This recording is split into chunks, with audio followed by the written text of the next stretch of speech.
Hello everyone, मैं आपका दोस्त शफी अहमद और आप देख रहे हैं हमारा यूट्यूब चैनल दी अकाउंट्स। दोस्तों, जैसा कि हम सभी जानते हैं कि जीएसटी के पोर्टल पे एक न्यू इलेक्ट्रॉनिक लेजर को ऐड कर दिया गया है जिसका नाम है आरसीएम लायबिलिटी और आईटीसी स्टेटमेंट।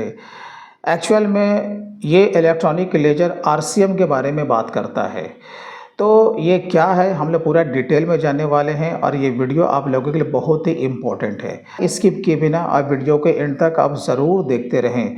और अगर आप हमारे चैनल पे पहली बार आए तो प्लीज़ आप हमारे चैनल को सब्सक्राइब ज़रूर कर लें, क्योंकि मैं हमेशा इस तरह का वीडियोज़ लेकर के आता रहता हूँ। तो चलिए दोस्तों, आज का वीडियो हम लोग शुरू करते हैं। तो यहाँ पे आपको स्क्रीन पर दिख रहा होगा आरसीएम लायबिलिटी और आईटीसी स्टेटमेंट। एक्चुअल में गवर्नमेंट का ये लाने का मकसद है कि भाई हमने इसे इसलिए लाया है कि ये टैक्स पेयर को हेल्प करेगा। तो क्या चीज़ में हेल्प करेगा भाई, कि जो भी आरसीएम से संबंधित उनका जो लेन देन होता है वो जो रिपोर्ट करते हैं, तो कहाँ रिपोर्ट करते हैं भाई, वो कह रहा है GSTR 3B में टेबल नंबर 3.1 राइट है। यहाँ पर हम लोग क्या करते थे, जो भी आरसीएम से संबंधित हम पर या टैक्स पेयर की लायबिलिटी बनती थी वो हम लोग वहाँ पर दिखाते थे, राइट। और उसका आईटीसी हम लोग कहाँ लेते थे भाई, आप कहोगे टेबल नंबर 4 में, राइट है। हम लोग वहाँ जा कर के आईटीसी का क्लेम करते थे। चलिए मैं आपको दिखा भी देता हूँ ताकि और भी आपको ईजी वे में समझ में आएगा। ये है आपका आउटवर्ड सप्लाई, टेबल नंबर 3 का 1 है ये, और यहीं पर आपका डी है, तो हाँ है।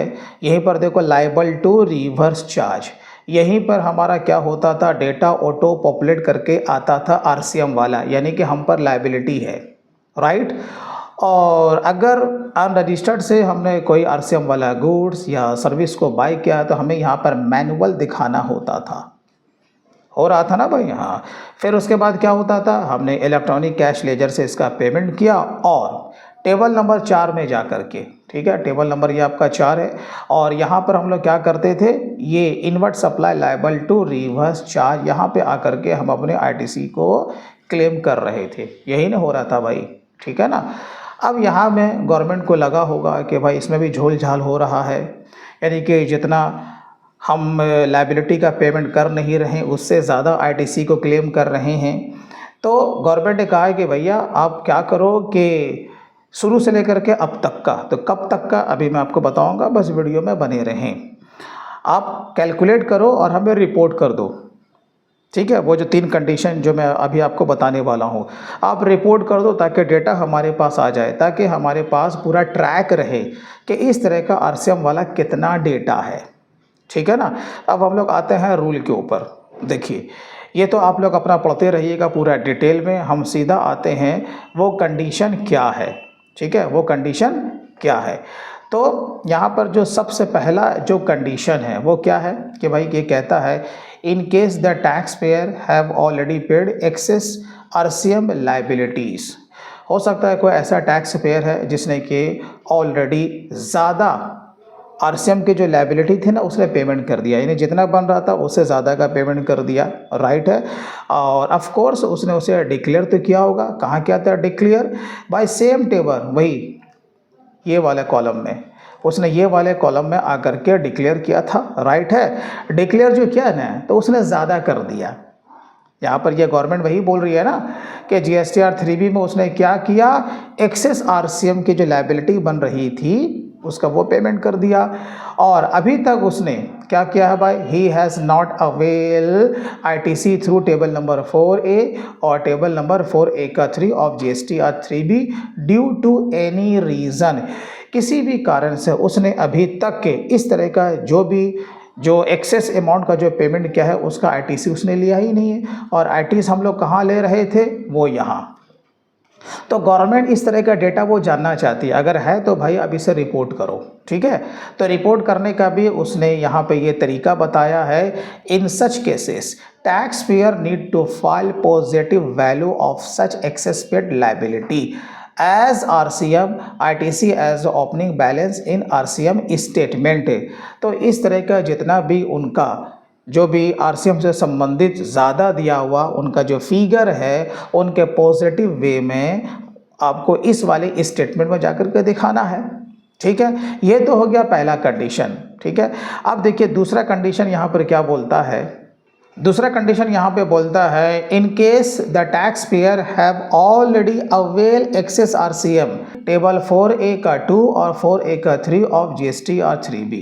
हो सकता है बहुत सारा ऐसा टैक्स पेयर है जो कि उसने ऑलरेडी ज़्यादा RCM का क्या किया है ITC के रूप में क्लेम कर लिया है। तो कहाँ क्लेम किया है वो आपको बता भी रहा है, टेबल नंबर आपका 4A का 2 है और 4A का 3 है, वो यहाँ पर आकर के उसने ज़्यादा क्लेम कर लिया है। किसने कर लिया भाई? ऑफ कोर्स टैक्स पेयर नहीं। तो उसके बारे में क्या बोलता है, और he has not paid corresponding liability by the declaring the same in table 3.1 of GST और 3B।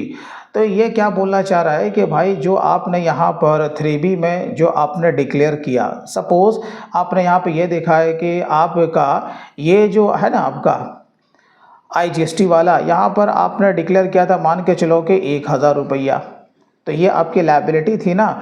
लेकिन गवर्नमेंट को ऐसा लग रहा है कि कुछ टैक्स पेयर ऐसा कर रहे हैं, अगर कर रहे हैं तो भाई सुधार कर लो, ठीक है। तो यहाँ पर आकर के उसने क्या किया कि 2000 रुपये का ITC क्लेम कर लिया, तो ये तो गलत हो गया ना। आपके ऊपर जो लायबिलिटी बन रही थी वो 1000 रुपये, आपने उसका पेमेंट भी कर दिया, लेकिन आप जो ITC RCM के रूप में जो क्लेम करोगे कितना करोगे? उतना ही ना जितना पे किया, ठीक है।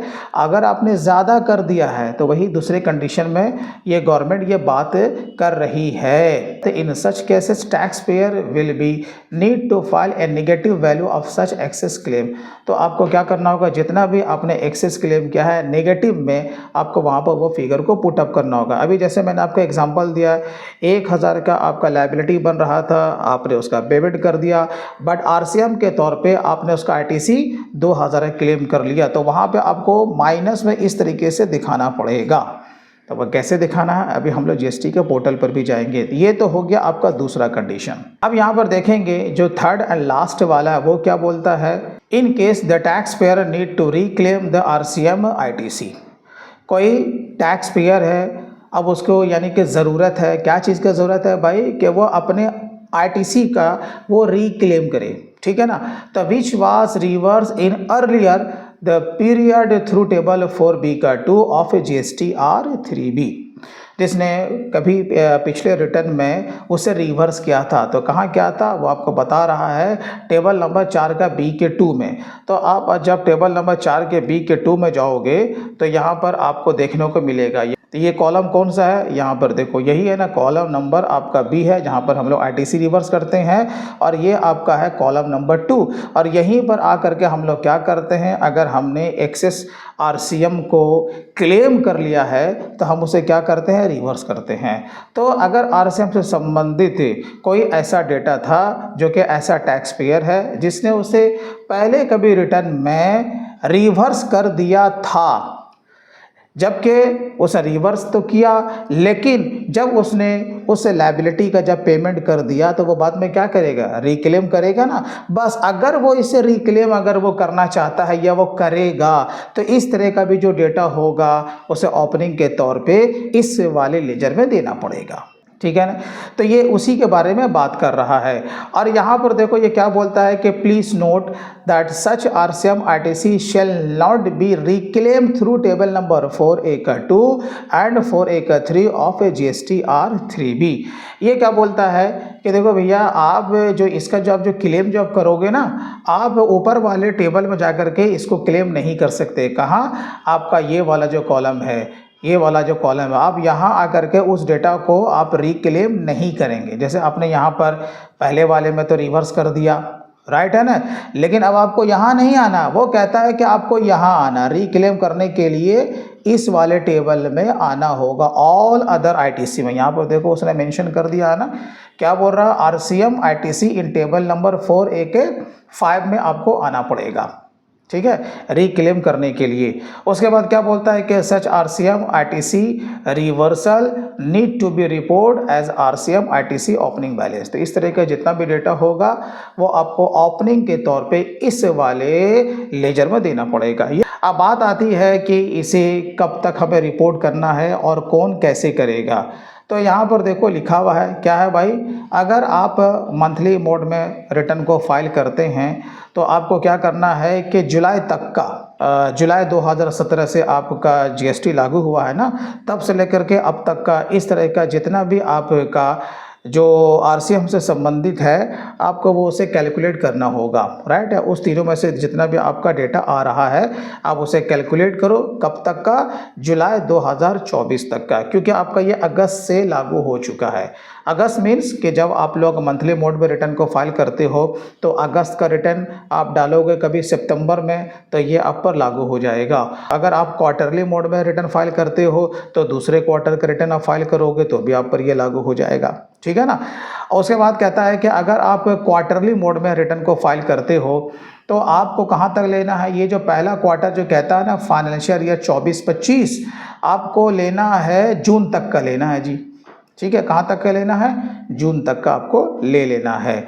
अब कहता है कि इसका जो डेडलाइन है, कब तक डेट दिया हुआ, आखिरी डेट आपका 31 अक्टूबर 2024 है, ठीक है। आपको यहाँ तक का भी टाइम है, तो अभी आपके पास काफ़ी समय है, आप इसे कैलकुलेट कीजिए और रिपोर्ट आप फटाफट इसमें कर दीजिए, राइट है। अब क्या बोलता है कि अगर इसमें कोई गलती हो गई, अगर आपको इसमें कुछ अमेंड करना है तो यहाँ पर उसने बताया है कि आप 30/11/2024 से पहले आप इसमें ऑल्ट्रेशन आप कर सकते हैं, राइट है। आपको यहाँ पर इसमें अमेंड करने का 3 बार ही इसमें मौका मिलेगा, राइट है। और यहाँ पर ये जो अमेंडमेंट का जो फैसिलिटी है वो आपका 30/11/2024 के बाद क्या होगा, ख़त्म कर दिया जाएगा, राइट है। अब सवाल ये उठता है कि जीएसटी के पोर्टल पे हमें इसे किस तरीके से रिपोर्ट करना है। इसके लिए हम लोग चलते हैं अपने सीधा जीएसटी के पोर्टल पे। देखिए, जैसे हम लोग लॉगिन करके आते हैं, आपको चले जाना है सर्विसेज में। सर्विसेज में जाने के बाद आप लोग जैसे लेजर में जाएंगे तो यहीं पर आपको यहाँ पर दिखना शुरू हो जाएगा आरसीएम लायबिलिटी आईटीसी स्टेटमेंट। अब यहाँ पे जैसे कि जो पहला वाला ऊपर में दिख रहा है आरसीएम लायबिलिटी आईटीसी स्टेटमेंट है, लेकिन पहले तो आपको रिपोर्ट करना है ना, तो रिपोर्ट करने के लिए आपको नीचे वाले में आ जाना है report RCM ITC opening balance. तो यहाँ पर आपको क्लिक कर देना है। जो भी आपका फिगर होगा, चाहे वो आईजीएसटी का हो, सीजीएसटी का हो, एसजीएसटी का हो, जिसके के ऊपर आपका जिस तरह का भी डेटा है आप उसे कैलकुलेट कीजिए और यहाँ पे वो फिगर को डाल दीजिए। अगर पॉजिटिव में है तो इसका माने होता है आपको इस तरीके से लिखना है, यह आपका पॉजिटिव हो गया। अगर आपका नेगेटिव वाला रहेगा तो आपको यहाँ पर माइनस करके आपको फिगर यहाँ पे मेंशन करना है, जैसा कि आपका जीएसटी का पोर्टल बोल रहा है, ठीक है ना। बस यहाँ पर से फिर आपको वेरिफिकेशन पे आपको क्लिक करना है। यहाँ पर से आपका जो भी नाम है और यहाँ पर डीएससी या फिर विथ ईवीसी के थ्रू आप इसे अपलोड कर सकते हैं। तो इस तरीके से आप न्यू इलेक्ट्रॉनिक लेजर में आप अपने ओपनिंग बैलेंस को आप रिपोर्ट कर सकते हैं। तो दोस्तों, मैं उम्मीद करता हूं कि आपने इस वीडियो से कुछ सीखा होगा। दोस्तों, वीडियो अच्छा लगा हो तो कम से कम अब इसे लाइक ज़रूर कीजिएगा। और इसी तरीके से अगर आप अकाउंटिंग, टैक्सेशन, टैली के बारे में और भी सीखना चाहते हैं तो आप हमारे ऑनलाइन कोर्स को भी आप ज्वाइन कर सकते हैं। तो चलिए दोस्तों, आज के लिए बस इतना ही। फिर मिलते हैं किसी दिन किसी और नए टॉपिक के साथ। तब तक के लिए take care and bye bye.